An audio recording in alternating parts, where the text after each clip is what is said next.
Hello दोस्तों, हम economics के इम्पोर्टेंट क्वेश्चन देख रहे हैं और यह सेशन जो है कि बाइलिंगुअल है, तो हिंदी और इंग्लिश दोनों में चलेगा। तो शुरू करते हैं क्वेश्चन नंबर 1 से। विच of the following is example of mixed economy? Mixed economy का मतलब मिश्रित अर्थव्यवस्था का उदाहरण बताइए। तो अपना इंडिया मिश्रित अर्थव्यवस्था का उदाहरण है।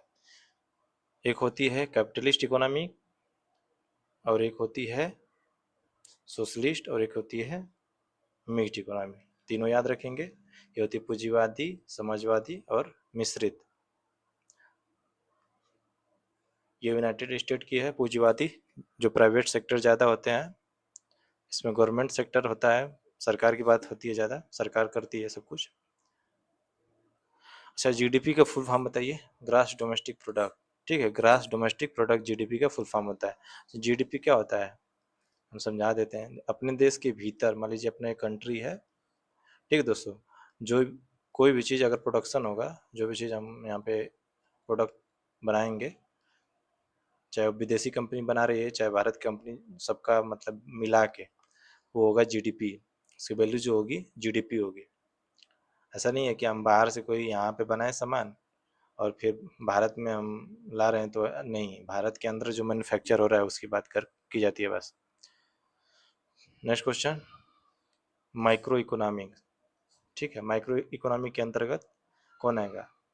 तो डिमांड और सप्लाई। ठीक है दोस्तों, डिमांड सप्लाई, मांग और आपूर्ति सूक्ष्म आर्थिक सिद्धांत है। कह रहा है if the GDP 100 lakh crore, depreciation 10 lakh crore, तो व्हाट इज एनडीपी? तो एनडीपी की वैल्यू क्या होती है? एनडीपी बराबर होता है जीडीपी माइनस डिप्रिसिएशन। डिप्रिसिएशन क्या होता है दोस्तों? इसको मूल्यह्रास या ह्रास बोलते हैं। तो मूल्यह्रास का मतलब ये होता है कि समय के साथ जो चीज़ें उसकी वैल्यू घटती जाती है ना, समय के साथ जैसे जैसे समय बढ़ता है, खराब होती है, तो उसी को डिप्रिसिएशन या मूल्यह्रास बोलते हैं। तो क्या हो जाएगा यहाँ पे 100 लाख करोड़ माइनस 10 लाख करोड़, तो हो जाएगा 90 लाख करोड़। ठीक है दोस्तों, 90 लाख करोड़ राइट आंसर हो जाएगा। थोड़ा जल्दी जल्दी चल रहे हैं, क्वेश्चन प्रैक्टिस कराएं समय के अभाव की वजह से, और हम अगले वीडियो लाते रहेंगे ऐसी। तो आप चैनल को जरूर सब्सक्राइब करें। मांग का नियम क्या कहता है भाई? जब कीमतें बढ़ती हैं यानी कि डिमांड क्या होता है? Law of demand state when the price increase. Demand क्या होता है? जब मांग बढ़ती है। मांग कब बढ़ेगी? एक तरह से हम कह रहे हैं डिमांड कब बढ़ेगी? जब वस्तु का मूल्य घटेगा। ठीक है, वस्तु का मूल्य घटेगा तो डिमांड बढ़ जाएगी। डिमांड कब होगी? जब वस्तु का मूल्य बढ़ेगा तो डिमांड कम हो जाएगी। सिंपल सी बात है। वस्तु जब ज़्यादा होगी तो डिमांड जो है कि मतलब ज़्यादा होगी, और दाम कम होगा तो डिमांड ज़्यादा होगा। अब वस्तु कम होगी और कीमत भी बढ़ गई तो सिंपल सी बात है, डिमांड भी कम हो जाएगा। तो जब कीमत बढ़ेगी तो मांग क्या हो जाएगा? कम हो जाएगा automatic. Which of the following is not include in GDP? GDP में क्या शामिल नहीं होगा बताइए? Production of car in India, services lawyer in India, remittance from abroad, यही नहीं होगा। अब्रॉड से यानी विदेश से अगर हम कोई चीज़ लाते हैं, प्रेजेंट करते हैं, तो वो शामिल नहीं होगा इसमें। ठीक है दोस्तों, जीडीपी में वो कैलकुलेट किस में होगा?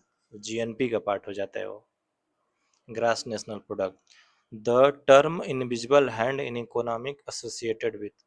अर्थशास्त्र में अदृश्य हाथ किससे संबंधित है? तो एडम स्मिथ का बहुत बड़ा योगदान रहा है, इनको फादर ऑफ इकोनॉमिक भी कहते हैं। विच of the following is consider a capital good? पूंजीगत वस्तु मानी जाती है। कैपिटल गुड किसे मानेंगे? रोटी, मशीन, क्लोथ, मिल्क। तो मशीन को हम मानते हैं कैपिटल गुड।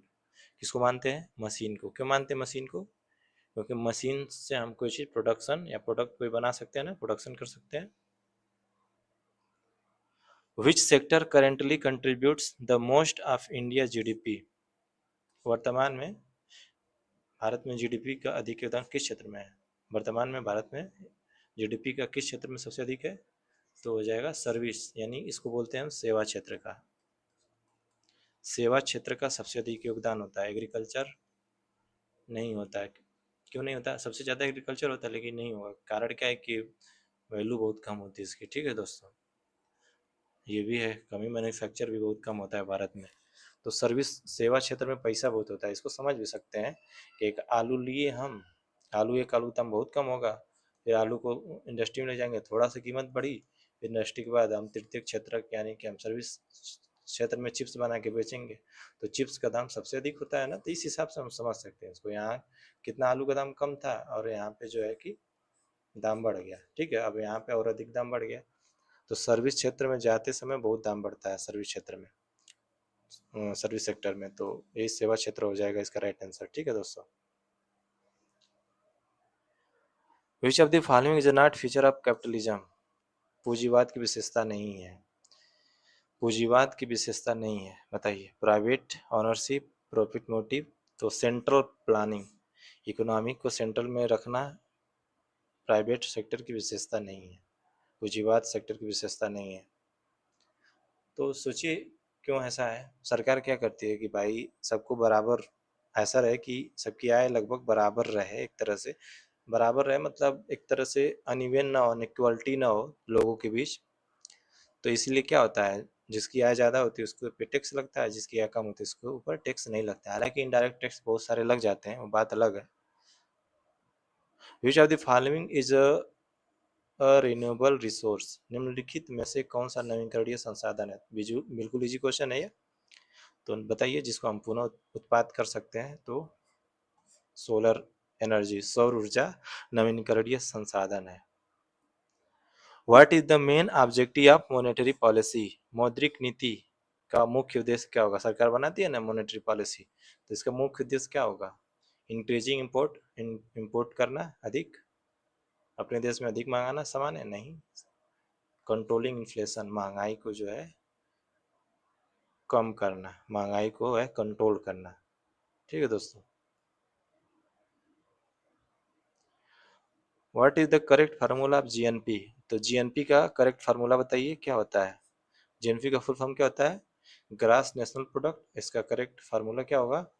तो जीडीपी में हम जोड़ दें net factor income from abroad, यानी कि बाहर से जो हम कमाए वमाए हैं ना, बाहर से जो भी हम वैल्यू बनाए हैं, वस्तु प्रोडक्ट लाए हैं, तो उसी को हम जीडीपी में जोड़ देंगे, तो क्या हो जाएगा? जीएनपी हो जाएगा।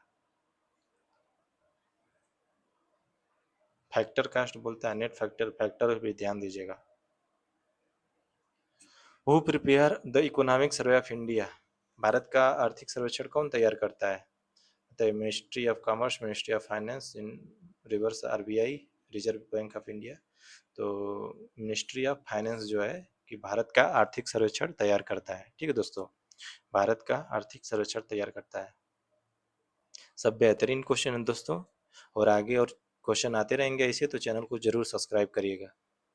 विच of the following not a function of money? निम्नलिखित में से कौन सा, निम्नलिखित में कौन पैसे का कार्य नहीं है? ठीक है, पैसे का कार्य नहीं है, बताइए। Medium of exchange, store of value, unit of account, medium of production. Medium of production, पैसे से डायरेक्ट कोई चीज़ प्रोडक्ट नहीं बना सकते हैं कि हम तुरंत पैसे लिए, पैसे से तुरंत बना लिए। खरीद सकते हैं लेकिन डायरेक्ट नहीं बना सकते, उसके लिए हमको लेबर, लैंड सब कुछ चाहिए होता है, ठीक है दोस्तों। Next question, what is the full form of NITI Aayog? NITI Aayog का फुल फॉर्म क्या होता है, बताइए। National institute for transforming India, national institution for transforming India, बताइए।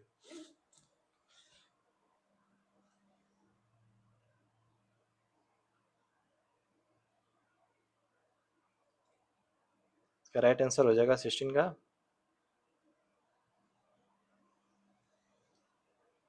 Option C, national institution for transforming India. देखिए यहाँ पे इंस्टीट्यूशन और यहाँ पे इंस्टीट्यूशन, बहुत कन्फ्यूजन हो जाता है, इसको हम याद रखेंगे, ठीक है दोस्तों।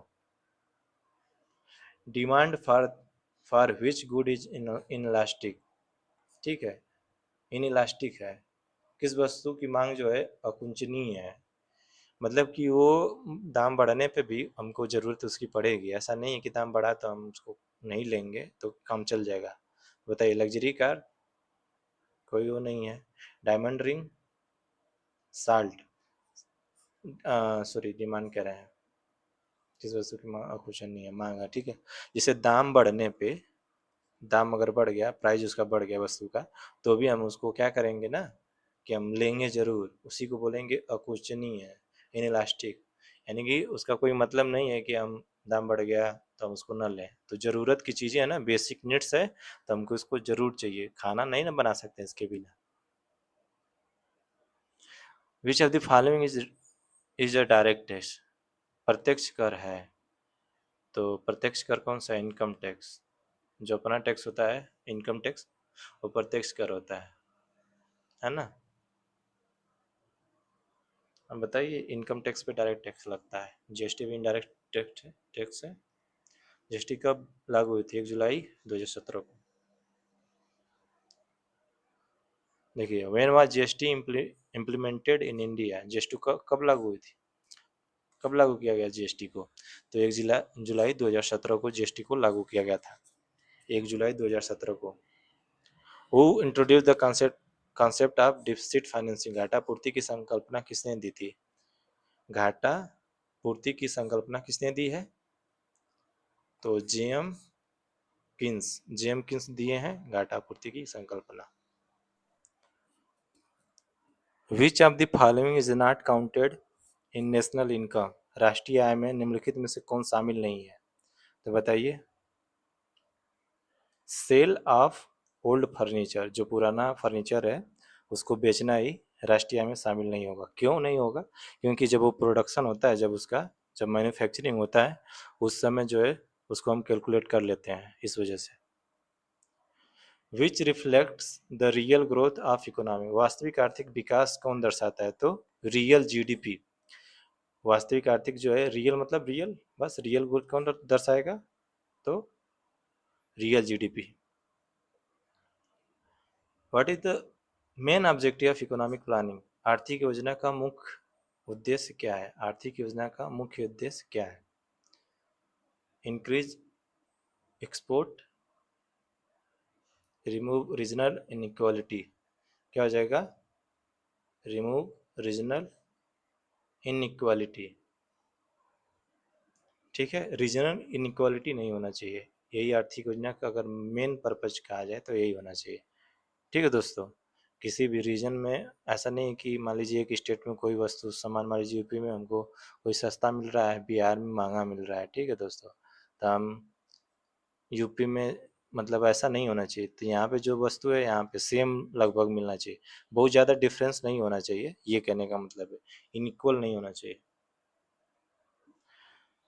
विच index is use to measure inflation in India? मुद्रास्फीति मतलब महंगाई को मापने का जो सूचकांक होता है, बढ़िया सूचकांक, या किस सूचकांक का उपयोग किया जाता है जिससे हम क्या करते हैं, इन्फ्लेशन को मेजर करते हैं? तो होता है WPI। क्या होता है? WPI। इसको बोलते हैं wholesale price index. Wholesale price index, wholesale पे मेजर करते हैं। ठीक है दोस्तों, होलसेल मतलब कि एक होता है फुटकर और एक होता है होलसेल, मतलब संपूर्ण मूल्य, पूर्ण मूल्य। तो उस पर जो हम बात करेंगे, जब इंडस्ट्री से मैन्युफैक्चरिंग में कोई सामान निकलता है ना, उसी समय हम जो है कि महंगाई को मेजर कर सकते हैं कि इसका बनाने में कितना खर्चा आया है, उस हिसाब से हम इसको हम कर सकते हैं consider. Which feature developing economic in India? Bharat जैसे विकासशील देश में, भारत जैसे विकासशील देश की विशेषता क्या है? बताइए।